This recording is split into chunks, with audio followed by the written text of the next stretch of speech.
पुण्यामध्ये आमचे उपनेते रघुनाथ कुचिक जे आहेत, रघुनाथ कुचिक यांच्या संदर्भाने वाघबाई फार अक्रळ विक्रळपणे ओरडायला लागल्या, बोंबलायला लागल्या आणि त्यानंतर या संदर्भात जी पीडित तरुणी आहे असं दाखवलं गेलं, त्या तरुणीने स्वतः माध्यमांच्या समोर येऊन, पोलीस स्टेशन समोर येऊन हे स्पष्ट केलं की मोहम्मद अहमद अंकल उर्फ चाचा आणि चित्रा वाघ यांनी हे प्रकरण घडवून आणलं।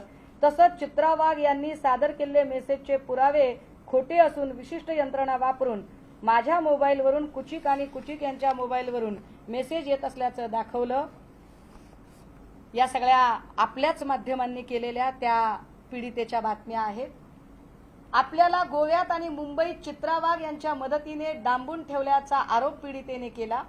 पोलिसांना विशिष्ट जबाब द्यायला चित्रा वाघने आपल्याला भाग पाडलं असं या जबाबामध्ये ही मुलगी सांगते। ही जी पीडित तरुणी आहे, ही पीडित तरुणी पुन्हा असंही सांगते की न केलेल्या गुन्ह्यांची शिक्षा कुचिक यांना नको, मला वाघबाईंनी शिवसेनेला डॅमेज करण्यासाठी हे करायला सांगितलं। पुढे जाब द्यायला मला चित्रा वाघने भाग पाडलं, हा धक्कादायक खुलासा याच्यामध्ये देत आहे। हे झालं कुचिकचं प्रकरण। बाई एवढ्यावर थांबतील तर बाई कशा? कारण भाजपला या सगळ्या फौजची गरज आहे। भाजपला हे सगळे सदा, गुना, रूपा, चित्रा हे सगळे लोक भाजपला लागतात। कारण भाजपची अडचण काय आहे? भाजपचे जे हार्डकोर आरएसएस आहेत ते इतक्या गलिच्छ पातळीवर उतरत नाहीत।